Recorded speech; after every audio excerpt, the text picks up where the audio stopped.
경주에서 지진이 일어났을 때도 참 그렇게 놀라지 않았는데 이 포항에서 또 이어서 지진이 일어나면서 또 더구나 수능도 일주일 그렇게 연기될 정도로 많은 분들이 또 피해를 입으시고 하면서 우리나라도 지진 안전지대가 아니다 하는 이제 인식을 하게 되고, 또 그동안에 건물 지어놓은 것도 그렇지만 앞으로 이제 이 나라에 건물을 지을 때 어떻게 해야 되나 하는 것들에 대한 생각도 많이 하게 되었습니다.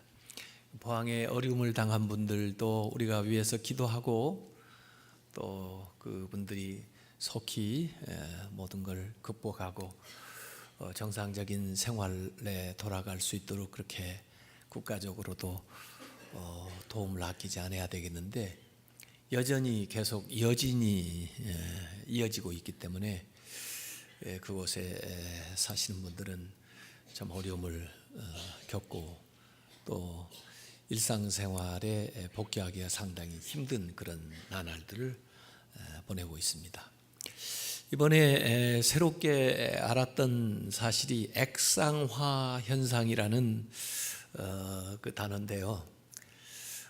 우리나라에서도 이제 그것들을 이제 보게 되고 또 그걸 사람들에게 이제 알려줘서 저도 그 말을 알게 되었는데, 그 액상화는 안에서 그 물이 솟아오르면서 이 지진 때문에 흙하고 섞여가지고 그 지표면에 표출되는데, 모래 같은 그런 흔적, 그렇게 모래가 쌓여 있는 것처럼 이렇게 만들어 놓은 그런 것을 액상화 현상이라고 하더라고요.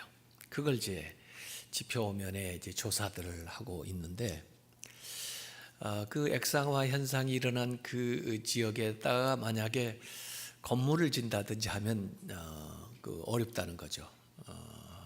위험하다는 거예요. 그래서 그 아래로 더 깊이 파고 들어가서 집안 위에다 건물을 지어야지, 그러지 않으면 이제 붕괴 위험이 있다. 이제 이래서 그 말을 얘기하고 있는 겁니다. 예수님도 보니까 이 목수 가운데 집을 짓는 그런 목수였었던 것 같아요. 그래서 오늘 산상수훈을 5장, 6장, 7장 마무리하면서 제일 마지막에 이 집을 짓는 것에 대한 이야기를 하고 있습니다. 사실은 그 산상수훈을 마무리하면서 3개의 연속되는 비유가 나왔었는데요. 이 하신 말씀을 적용하는 단계에서 어떻게 적용할 것인가 하는 것을 우리에게 가르쳐 주기 위해서 이 3가지 비유를 말씀을 했습니다. 첫 번째 비유는 좁은 문, 넓은 문에 대한 이야기였습니다. 좁은 문, 인기는 없지만 그곳에 들어가기를 힘쓰고 또 그 좁은 문은 좁은 길로 이어진다 하는 말씀을 하셨고, 두 번째 비유는 좋은 나무, 나쁜 나무에 대한 이야기를 했습니다. 좋은 나무가 되어서 좋은 열매를 맺어야 된다 하는 말씀을 하신 거죠. 그 다음에 오늘 3번째 비유가 집을 짓는 건데, 모래 위에 집을 짓는 어리석은 사람이 있는가 하면 반석 위에 집을 짓는 지혜로운 사람이 있다. 결론적으로는 반석 위에 집을 짓는 지혜로운 사람이 되어야 된다, 그런 말씀을 예수님께서 하고 계시는 거죠. 제 아들아이가 5살 때 유치원에 갔다 오더니 아빠 내가 이야기 하나 해줄게. 오늘 선생님한테 들었는데 재밌는 얘기야. 걔 인생의 첫 번째 저한테 해준 이야기입니다. 그래서 궁금해서 무슨 얘기인데 한번 얘기를 해봐. 그랬더니 Three Little Pigs, 그 아기 돼지 3마리 이야기를 해주는 거예요. 돼지 3형제가 있었는데 각각 집을 짓다는 겁니다. 그 형은 지푸라기로 집을 짓고, 그러니까 금방 지었죠. 그리고는 이제 노는 거예요. 둘째 형은 가시덤불로 집을 지었습니다. 그리고 셋째, 막내는 벽돌로 집을 지은 거예요. 근데 얼마간 후에 늑대가 그 큰 형 집에 찾아온 겁니다. 그게 무서워가지고 이제 그 큰 형 그 새끼 돼지가 그 집 안으로 숨었죠. 그런데 늑대가 와가지고 후 부니까 그 지푸라기로 지은 게 다 날아가 버렸어요. 가지고 돼지 새끼 살려 그러고는 이제 둘째 집으로 도망갔죠. 거기까지 늑대가 찾아와가지고 또 그 가시덤불로 지어놓은 둘째 집을 보니까 그것도 다 날아가가지고 이 돼지 새끼들 살려 그러고는 또 도망가가지고 셋째 막내 집에 들어간 거예요. 거기까지 또 늑대가 찾아와가지고 후 하고 부는데도 무너지질 않는다는 거예요. 그래서 제가 처음 그 아이가 하는 얘기이기 때문에 재밌다 들었더니 너무 신나가지고 그때부터는 교인들 만나는 사람마다 붙들고 제가 이 얘기 하나 해드릴게. 그러고는 그 새끼 돼지 그 3마리 얘기를 계속 해서 한동안 우리 교인들은 그 얘기 들어주느라고 어떻게 할 수도 없고, 근데 걔가 이 바람 소리를 얼마나 실감나게 하는지 말이에요.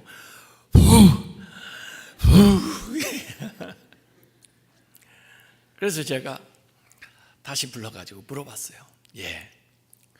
그게 무슨 뜻이냐 그 이야기가. 그랬더니 집은 벽돌로 지어야 돼. 그걸 가르쳐줬다는 겁니다.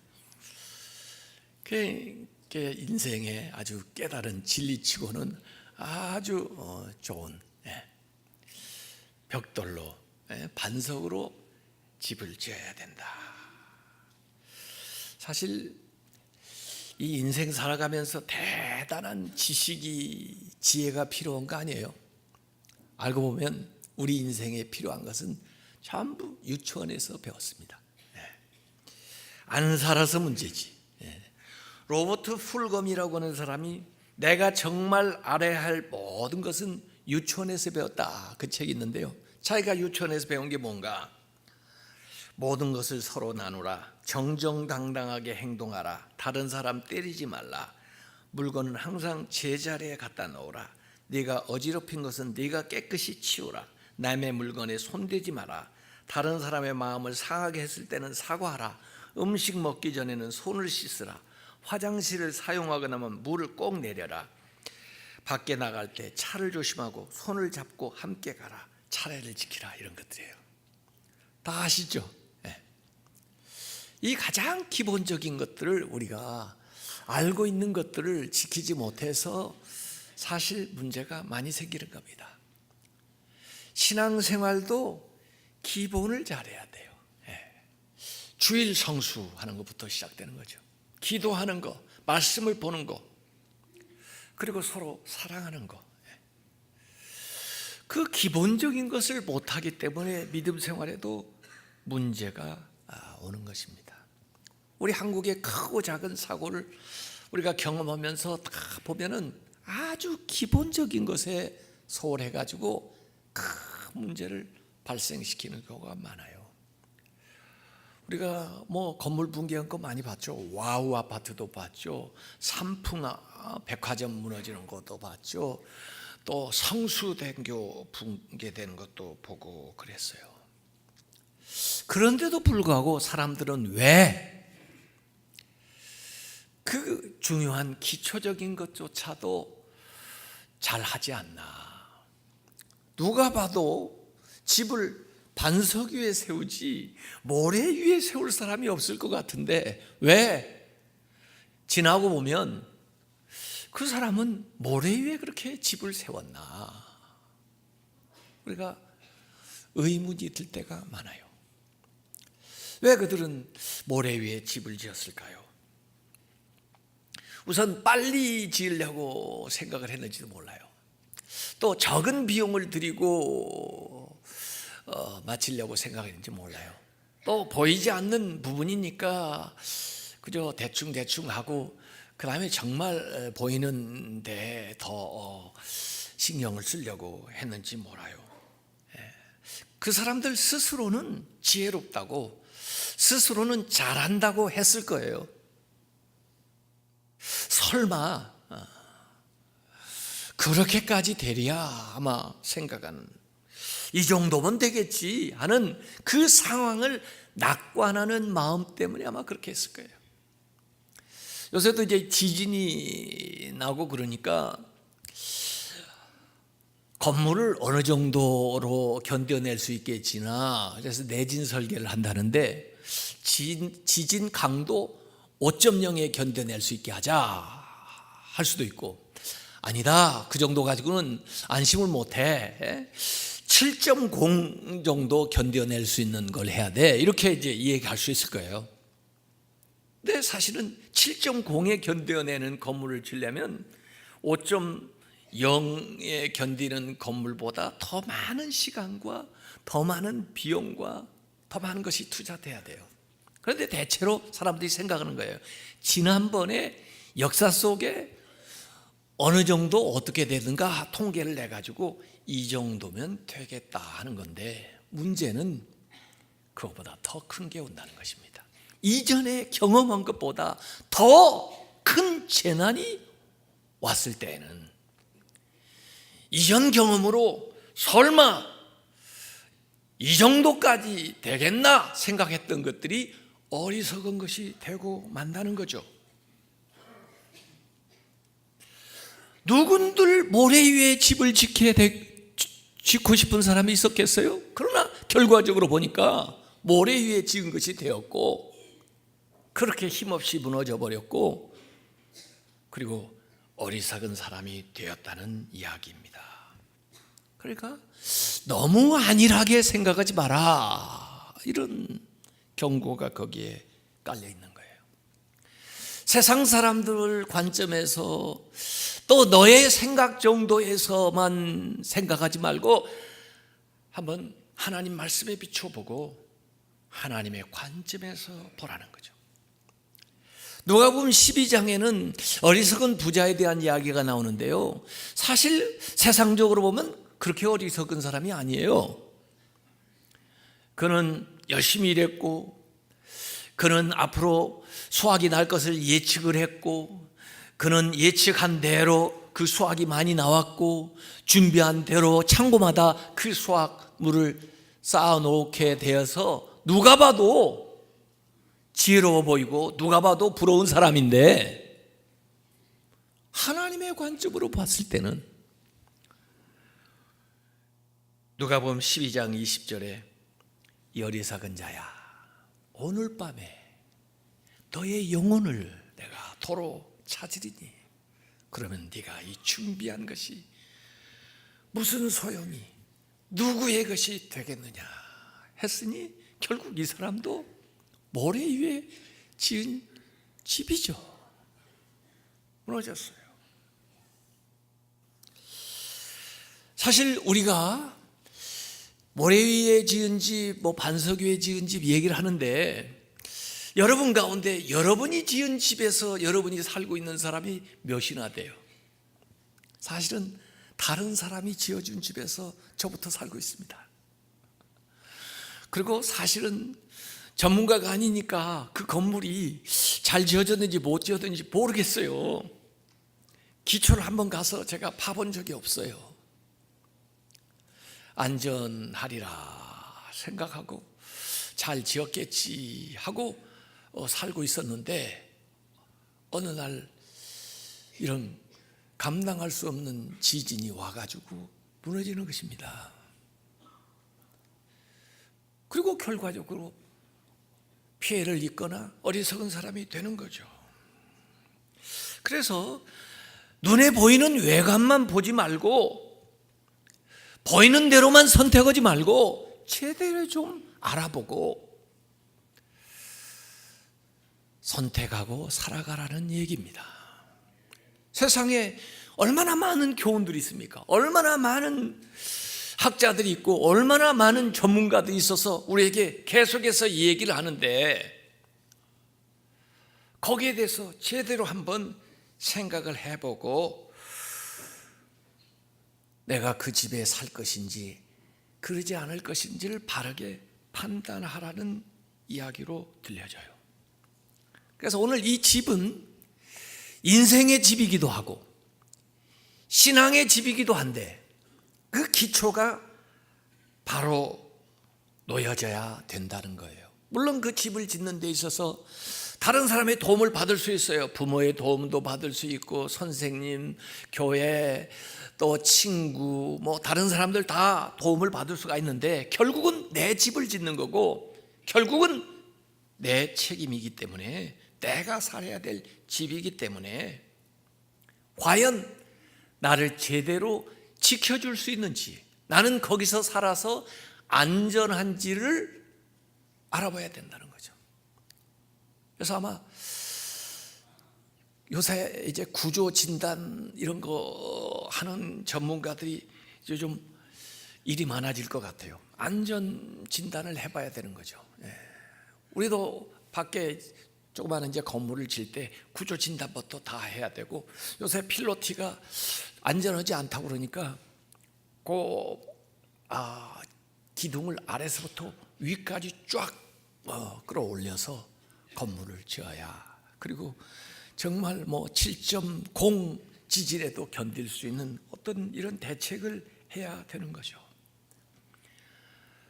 나의 인생은 정말 안전한가 한번 중간 점검을 해봐야 돼요. 지난 주간에 이정훈 교수가 와서 간증을 했습니다. 저는 그분을 처음 만났는데 물론 이전에 교회 여러 번 왔다고 그러는데 그때는 그저 잘 몰랐고요. 이제 개인적으로 대화를 지난주에 딱 하면서 보니까 참 진실한 분이에요. 그분이 예수님을 안 믿고 법사 생활을 할 때도 이 사람은 그래도 진실되게 살고 싶은 거예요. 기독교에 대해서 반대하고 대적하는 일도 하는 것은 자기 나름대로 어떤 소신이 있어서 기독교가 뭔가 잘못됐다 이런 생각이 있어서 거기에 대해서 그렇게 행동을 했던 거예요. 그런데 알아보면 알아볼수록, 알면 알수록 이게 진리인 거예요. 그리고 자기가 과거에 살던 집, 자기가 안전하다, 자기가 든든히 세워졌다고 생각했던 그 기반이 흔들리는 거예요. 그것이 자기에게 평안을 주지를 못하는 거예요. 그것이 자기에게 안식을 주지를 못하는 거예요. 그 안에서 불안한 거예요. 그래서 그가 예수의 그리스도를 만나게 되었고 예수의 그리스도를 만나게 됐을 때 그 모든 문제들이 해결된 겁니다. 저는 이런 사람들을 정직한 의심자다 이렇게 부릅니다. 도마 같은 사람이죠. 도마도요, 믿음이 없는 사람이 아니에요. 믿고 싶은데 안 믿어지는 거예요.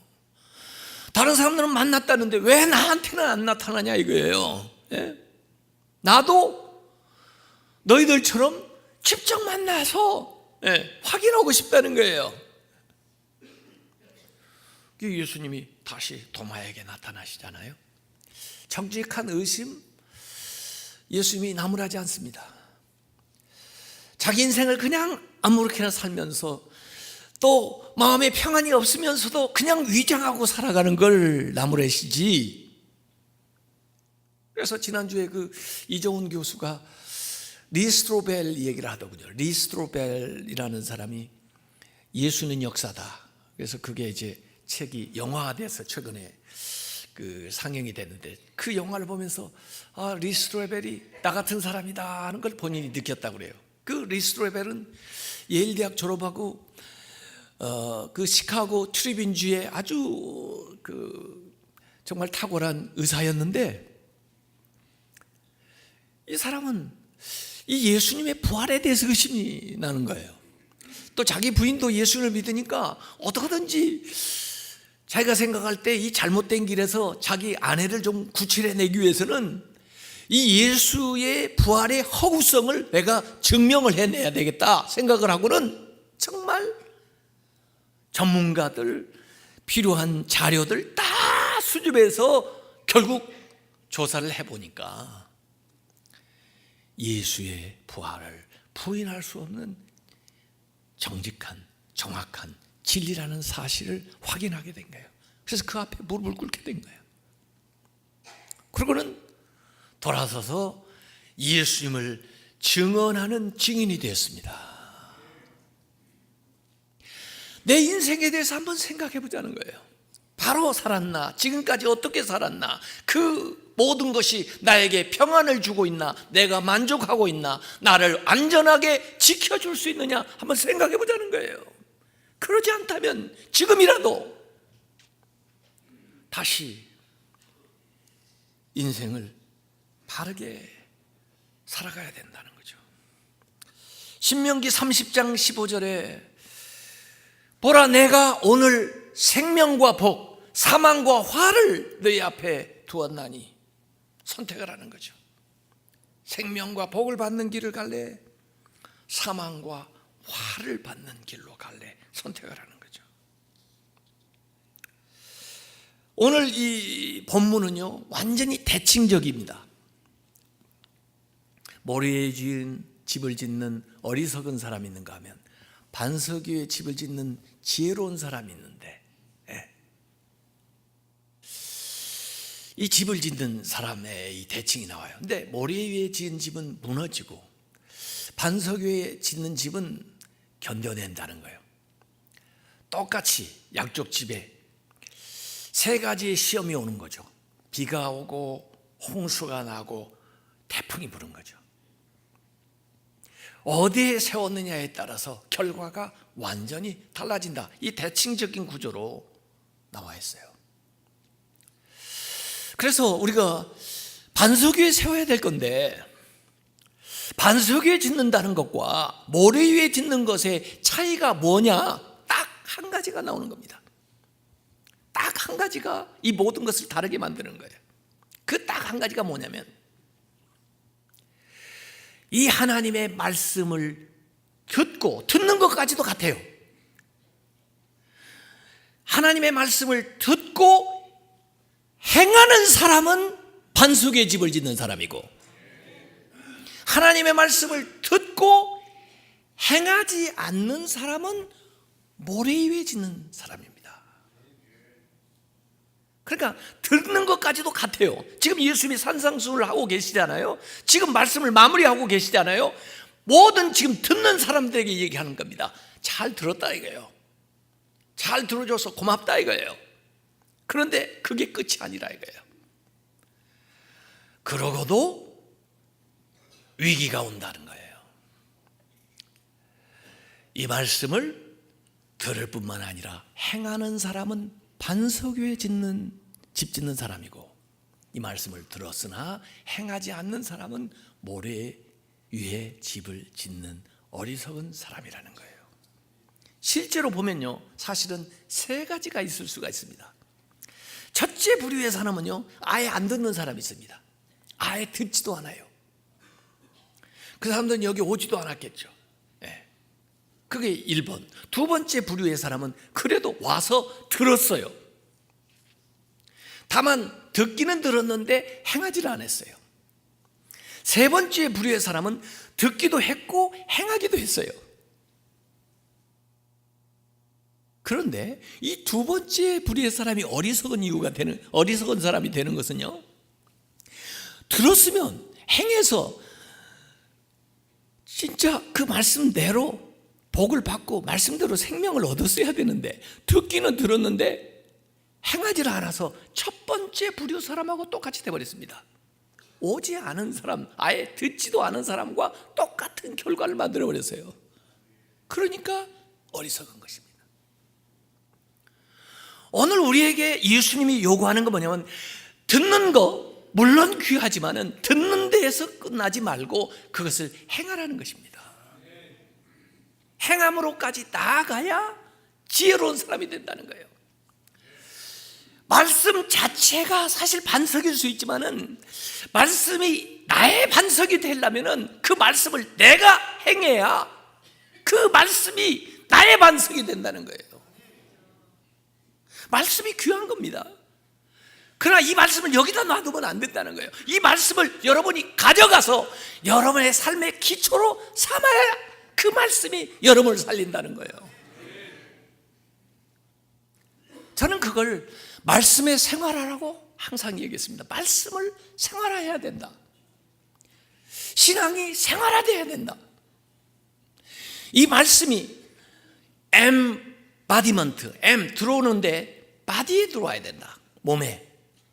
말씀의 육화가 일어나야 된다. 이 하나님 말씀은 여기에 있으면 존재가 멈춰 있는 말씀이고 이 말씀은 내 몸을 입고 싶어 하는데 내 말씀으로 내 몸으로 받아들여서 실천할 때 이 말씀이 내 안에서 살아 역사하면서 이 말씀의 능력과 권세와 생명과 복이 나의 삶에 일어난다는 거예요. 그러지 않으면 다 왔다가 정말 막바지에서 그 능력을 그 생명을 경험하지 못하는 어리석은 사람이 된다는 것입니다. 율법사가요 예수님한테 와서요 구원받는 것에 대한 질문을 한 적도 있어요. 얼마나 귀해요 질문이요. 예수님이 그에게 답변을 했어요. 본인도 율법에서 제가 말씀에서 배운 거에 하나님 사랑하고 이웃 사랑한다는 거 알았어요. 그런데요 문제는 행하지를 않아요. 행하지 않은 말씀이 그걸 어떻게 살리겠습니까? 어리석은 거죠. 예수님에게서 하나님 말씀이 몸을 입고 성육식 인카네이션 됐다면 이 말씀이 우리의 몸을 입고 우리의 삶에 나타나야 우리를 살리는 말씀이 된다는 것입니다. 지금 예수님이 왜 이 말씀을 하고 계시느냐? 그 당시에 바리새인들, 서기관들도 누구보다 성경을 잘 아는 사람들입니다. 누구보다 성경을 잘 가르치는 사람들입니다. 그러나 그들은 이 말씀을 살지 않기 때문에 그들은 어리석은 자들이에요. 겉으로 모양으로는 그럴듯하게 보이고 우리가 팍팍하게 보이는 것만 가지고 판단할 때는 그들도 잘 믿는 것처럼 보이나 기초가 부실한 거예요. 이전에 경험해 보지 못한 엄청난 재난이 몰려올 때는 모래 위에 지은 집처럼 순식간에 무너지고 말 집을 그들이 짓고 있기 때문에 지금 예수님 앞에 모인 신자들, 예수님의 제자들에게는 말씀만 들어서 자신을 속이는 사람 되지 말고 이 말씀을 살아야 반석 위에 짓는 집이 되고 그것이 너희들을 지켜준다라고 하는 얘기를 하고 계시는 것입니다. 야고보서 1장 25절에 자유롭게 하는 온전한 율법을 들여다보고 있는 자는 듣고 잊어버리는 자가 아니고 들은 것을 실천하는 자이니 이 사람은 그 행하는 일에 복을 얻으리라. 1장 22절 야고보서에도 너희는 말씀을 행하는 자가 되고 듣기만 하여 자기를 속이는 자가 되지 마라. 청행일치를 말하고 있는 거예요. 듣는 것과 행하는 것의 일치, 신행일치, 믿는 것과 살아가는 것의 일치를 얘기하는 거예요. 앞에서도 주여 주여 말로만 하는 자들 내가 도무지 너희를 알지 못한다고 그랬습니다. 만약에 여기에서도 듣기만 해서 아멘 아멘 했는데 행하지 않으면 역시 내가 너희를 도무지 하지 못한다고 얘기하실 거예요.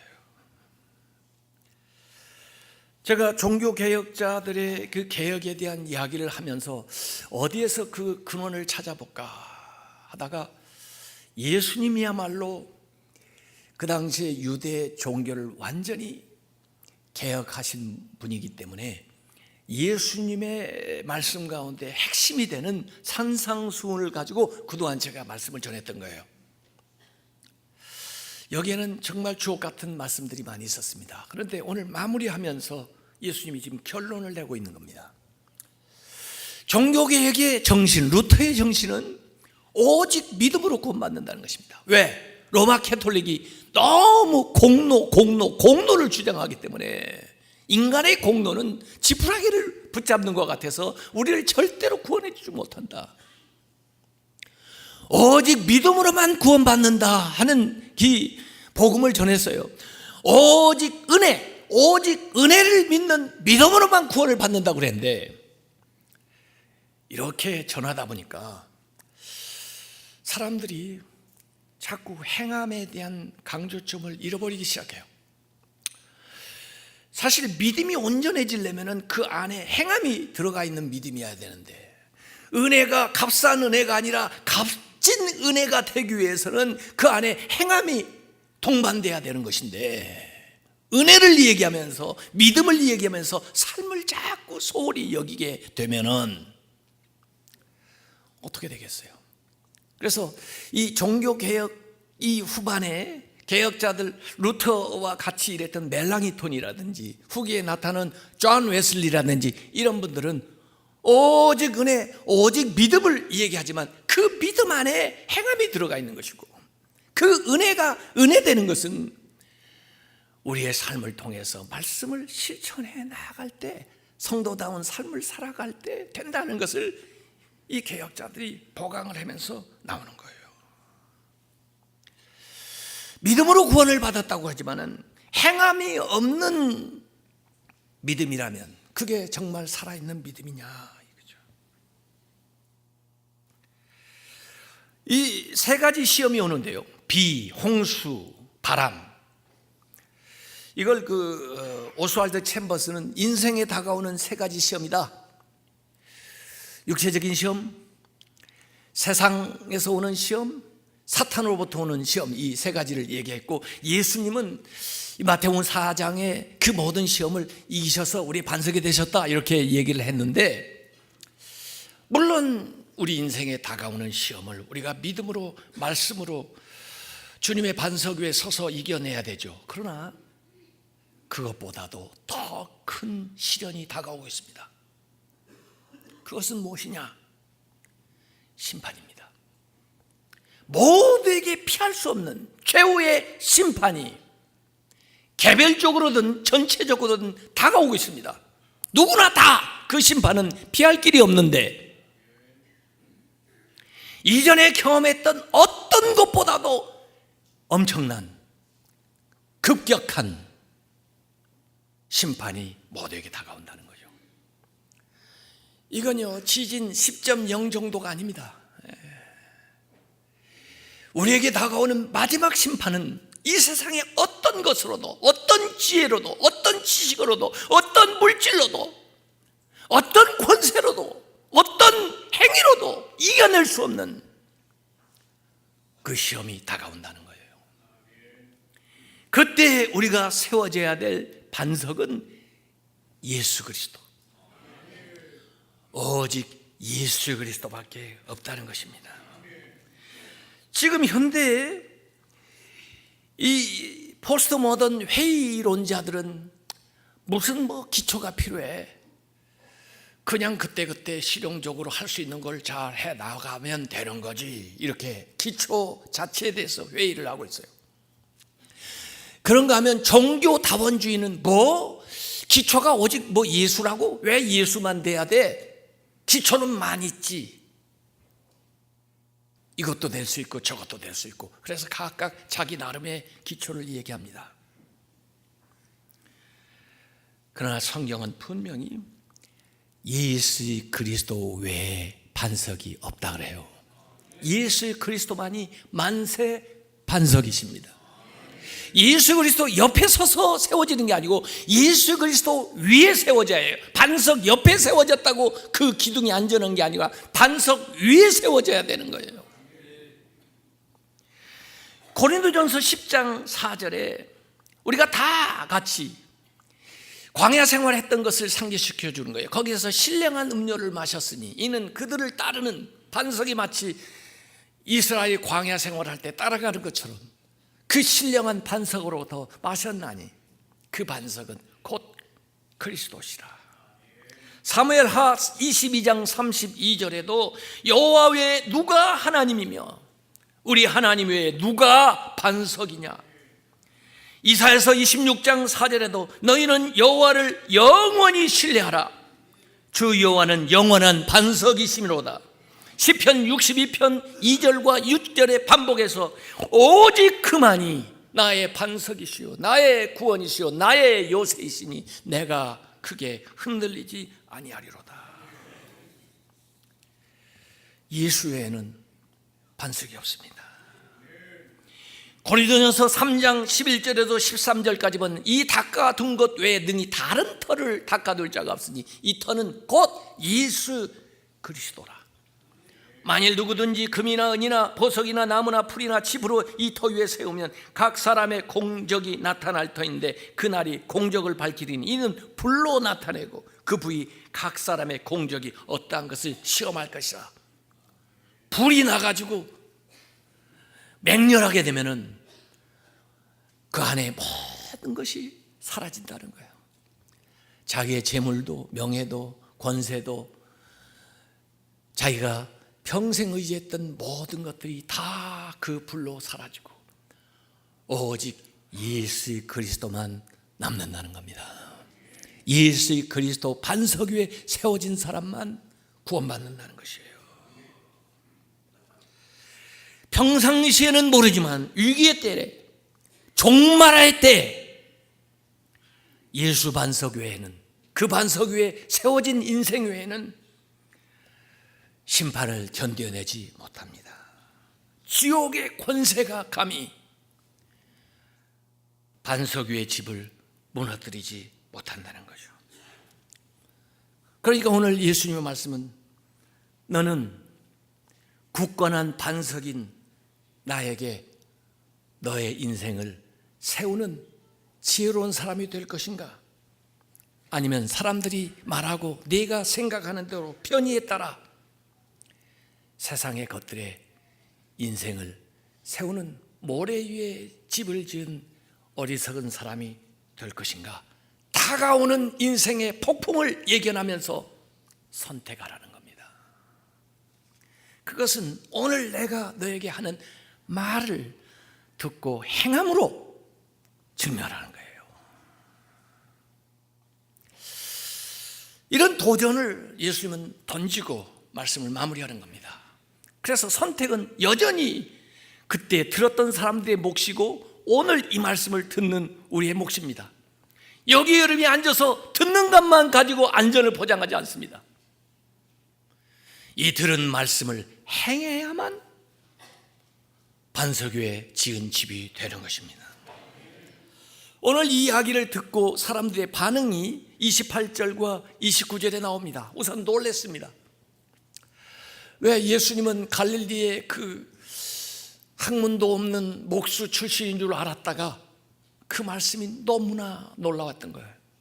더구나 바리새인 서기관들이 가르치던 그 가르침과 비교하면 비교할 수 없는 능력이 그 안에 들어있어요. 그래서 사람들이 29절에 이렇게 표현을 해놨습니다. 이는 그 가르치시는 것이 권위 있는 자와 같고 그들의 서기관들과 그들의 선생들과 같지 않다, 같이 아니함이로라 이렇게 표현해놨어요.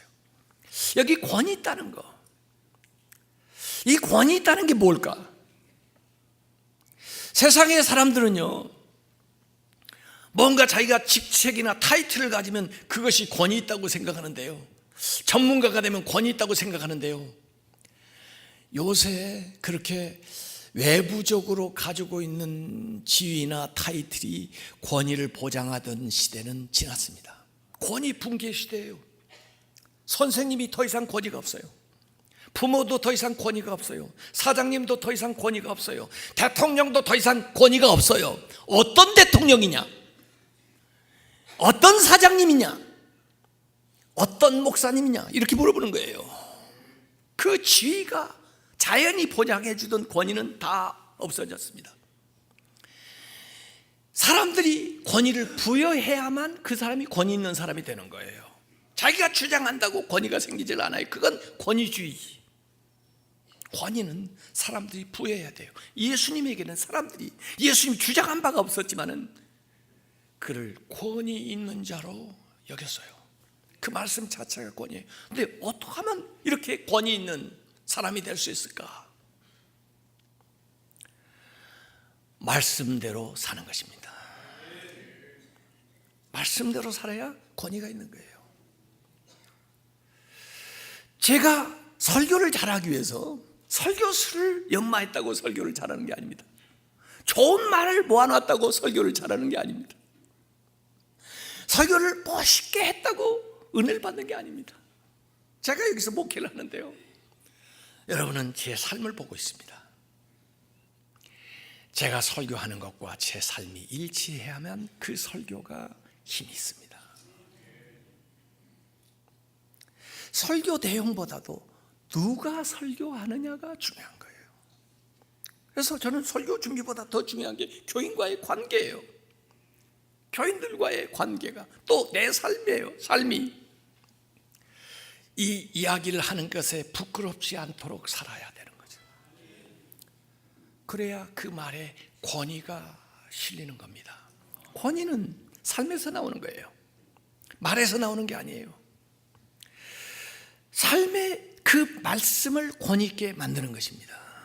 오늘 예수 안 믿는 이 세상에 우리가 믿지 않는 사람들에게 권위를 주장한다고 해서 기독교가 권위가 있고 목사가 권위가 생기는 것이 아닙니다. 우리 신자들이 살아야, 교회가 실천해야, 본을 보여야 그 사람들이 우리에게 권위를 부여해 주는 것입니다. 그러지 않으면 안 되는데, 지금 이 시기는요, 교회조차도 목회자조차도 권위가 다 사라지고 있는 시대에 우리가 살게 되는 거예요. 왜? 신뢰도가 바닥났기 때문에. 더 이상 믿지를 않아요, 사람들이요. 그들은 우리의 말을 듣는 것보다 우리의 삶을 보거든요. 요사이 그 명성교회 사태 때문에 저도 기도를 많이 하면서 안타까운 마음 갔는데요, 뭐 다른 건 다 차치하고더라도 안타까운 것은, 아니 그런 세계적인 교회가, 그런 훌륭한 목사님이,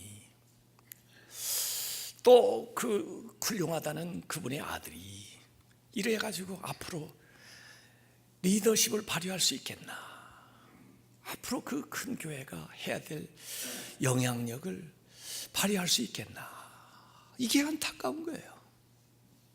더 이상 못할 것 같아요. 그 리더십이 세워지지 않을 것 같아요. 왜? 살지 않으니까, 보여주지 않으니까, 세상과 다른 것을 보여주지 않았으니까. 그것이 안타까운 겁니다. 저도 모르겠어요. 여러분도 모르겠어요. 그러나 말씀 앞에 정직해야 됩니다. 말씀을 들었으면 말씀대로 살아야 되고, 말씀대로 살지 못하는 것에 대해서 회개해야 되고, 말씀을 전했으면 말씀을 실천해야 되고, 그런 사람이 반석 위에 집을 짓는 사람입니다. 주님이 오늘 산상순 주옥 같은 말씀을 다 해놓고, 너희들이, 내가 복에 대한 이야기부터 시작했는데 팔복부터 시작해서 진짜 복 받는 사람은 반석 위에 집을 짓는 사람인데, 반석 위에 집을 짓는다는 것은 내 위에 인생을 세우는 건데, 나에게 들은 이 말씀을 너의 삶의 기초로 삼고 행할 때, 그것이 바로 지혜로운 사람이다, 이 말씀을 하시는 겁니다. 이렇게 실천함으로써 여러분 자신이 세상에서 권위 있는 사람이 되고, 우리의 교회가 세상 속에서 권위 있는 교회가 돼서 다른 사람들에게 정말 생명의 복음을, 하나님의 나라를 보여줄 수 있는 그런 삶을 사시기를 주님의 이름으로 축원합니다.